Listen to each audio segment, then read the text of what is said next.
I used to completely ignore community data, spreadsheets, dashboards, analytics.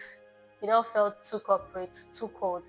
I thought that stuff was for tech companies and marketing teams, not for authentic community managers like myself. So I just trusted my gut. I would launch an event because it felt right. I would choose topics because I was personally interested in them. I would make decisions based on vibes and intuitions. And my gut was wrong a lot. I would spend hours planning an event I was excited about, and only three people would show up. I would write this long post, thoughtful post about topics I loved: cricket. Meanwhile, a random pool I threw up in 5 minutes gets 80 response. I was working hard, but I was working blind. I was wasting time on things that my community didn't care about, meanwhile, missing what they actually wanted. And then something clicked. I thought I was being authentic by ignoring data, but I was actually being ignorant because my community was telling me what they wanted every single day through their behaviors. I just wasn't listening. Real community building isn't about trusting your gut or following data. It's about using simple data to actually hear what your community is saying and then making decisions from there. My name is John Dukwe, and I've been building online communities for the past few years, from creative collectives to tech learning spaces with 1,000 to 45,000 members. Once I started tracking just one simple metric and asking myself three questions every week, literally for 15 minutes, everything changed. I stopped guessing and started knowing. My engagement rate went up because I was finally creating what my community actually wanted, not just what I thought they should want. And in 3 months, our weekly engagement rate went from 8% to 24% just from paying attention to simple patterns.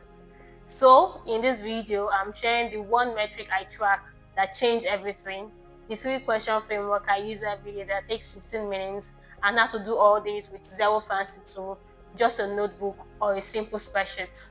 Before we get into what to track, let's talk about why most community managers don't like data.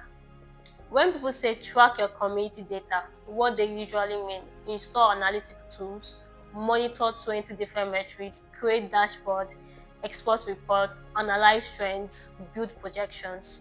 No wonder you ignore it. That is exhausting and also overwhelming. But here is what I learned: more data doesn't mean better decisions. Better question means better decisions. The reason I started ignoring data in the first place wasn't because I was not analytical. It was because everyone was telling me to track everything and I didn't know what actually mattered. So I simplified it down to the absolute essentials: one core metric, three simple questions, 15 minutes a week. And you know what happened? I started making better decisions than when I was running in analytics dashboards.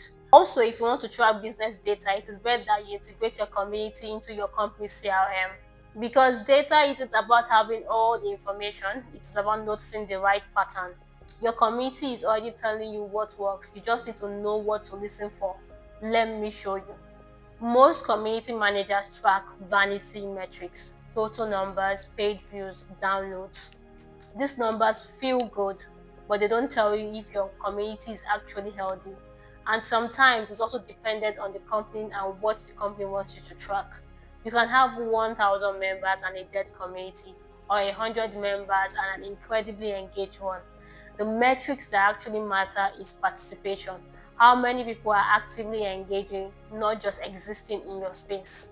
The core metric I track religiously is the engagement rate. Here is a simple formula: engagement rate equals to active participants divided by total members times 100.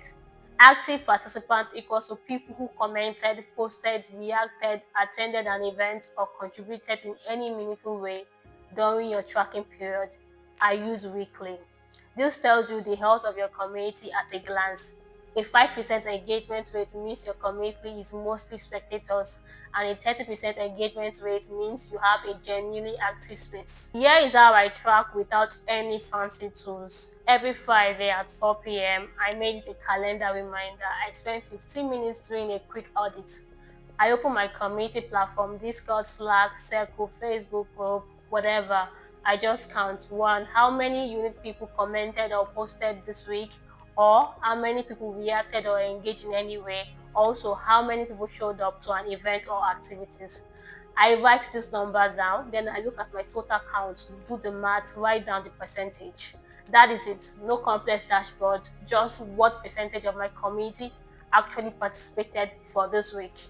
Here is where it gets powerful. After tracking for 3 to 4 weeks, you start seeing patterns.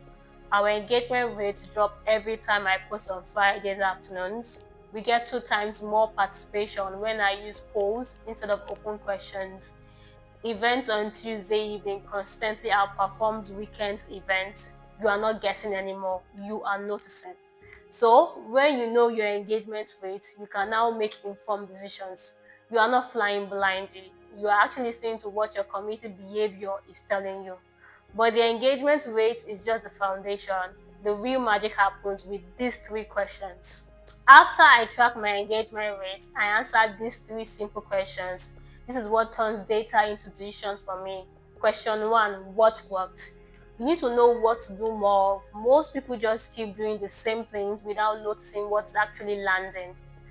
Look for high engagement moments from the past week, like what post got the most replies or reactions, which event had the highest attendance, which conversation thread went the longest, what topic got people excited. Now you might ask, how do I do it? I literally scroll through the past week and write down the top 3 things that got the most participation. Then I ask, what do these things have in common? For example, I noticed that every time I posted a quick poll asking people to vote on something simple, I would get 60 to 80 responses. But when I posted thoughtful, open-ended questions asking for long answers, I get 2 to 3 comments. The data was telling me my community prefers low friction, quick engagement over high effort contributions. So I adjusted. I started making more polls, more this or that questions, more quick prompts, engagement rate jumped. That pattern, I wouldn't have noticed it without tracking. Quick participation beats deep reflection in my specific community. So when you know what works, you can now double down on it. Stop guessing what content to create. Just do more of what already succeeded. Question two: what didn't work? This is just as important as knowing what worked. You need to stop wasting time on things that your community doesn't care about, even if you personally love them.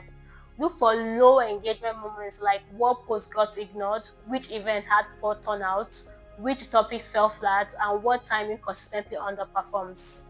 Now you might ask how. I write down the bottom 3 things that flopped, then ask what do these have in common. For example, I kept trying to run deep dive workshops on Sunday afternoons because that's when I had free time.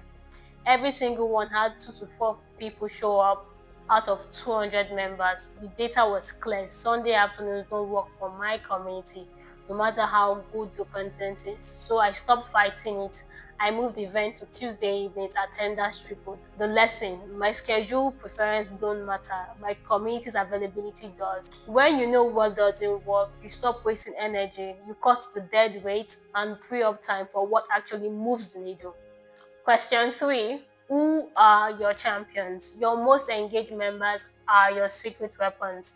They have the potential to be moderators, content creators, event hosts, and word of mouth advocates. But most community managers don't even know who they are. Champions are people who comment or post more frequently, help answer other people's questions, show up for events consistently, and create positive energy in the space.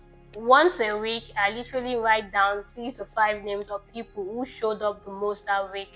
Over time, you will see the same names recurring. Those are your champions. What do I do with this information? I reach out personally, I DM them, I say, hey Barnabas, I noticed you have been super active and helpful this week. Just wanted to say thank you. You are making the community better. I invite them to lead also. Would you want to host next week's discussion on so topic you are knowledgeable about? Also, I give them recognition, public shout outs, special roles, or just making sure they feel seen. For example, in my community, I noticed the same person was answering the same question on a particular topic. So I reached out, thanked her, and asked if she would like to be a host. She said yes and became one of our best hostess, all because I paid attention to the data. You identify and appreciate your champions, they become more invested. They transition from participants to co-creators, and they don't just live because they are too connected. So here is what that looks like in action. Every Friday by 4 p.m., I open my community health tracker. You can name it anything you want. Step 1, I calculate my engagement range, which is active participants. This week is 47.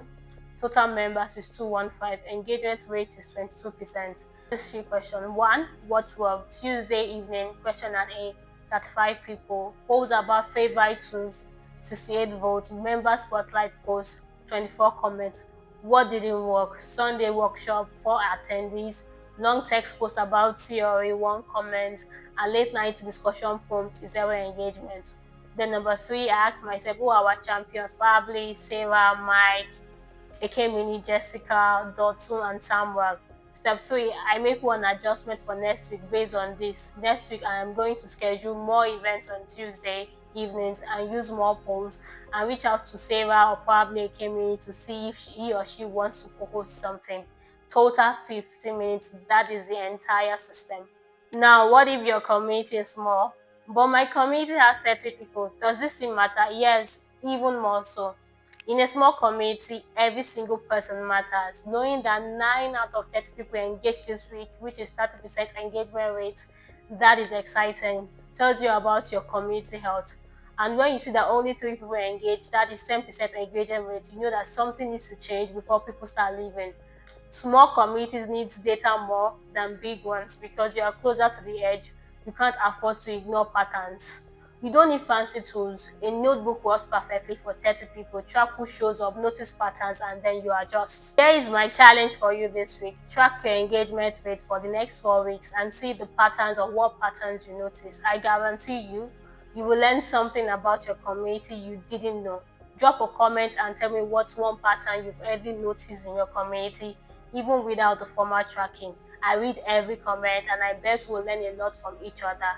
And if you haven't seen my previous video on how to respond to negative feedback from your community, check it out right here because it is a perfect foundation on how to respond to negative feedback and turn your harshest critics into your advisors. And if you want more content like this, make sure to hit subscribe, share, like, and comment because I'm currently doing a 90 days community challenge where I am breaking down more of these strategies every week and what is actually working in 2025 and beyond.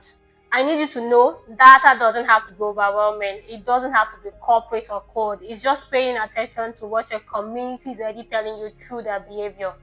When you know what is working, what doesn't, and who your champions are, you stop making decisions based on guesses and start making them based on reality. And that is when your community actually grows. Now, if you're a creator or a business or a SaaS product and you're looking to launch a new community, in my next episode, I'll be sharing how to test your community idea before building it. Thank you so much for watching, and I'll see you in the next one. Or a business or a SaaS or product and you're looking to launch a new community, in my next episode, I'll be sharing how to test your community ideas before building it. Thank you so much for watching, and I'll see you in the next one. Actually, the rain is about to fall, so I needed to round this up as soon as possible. One last time.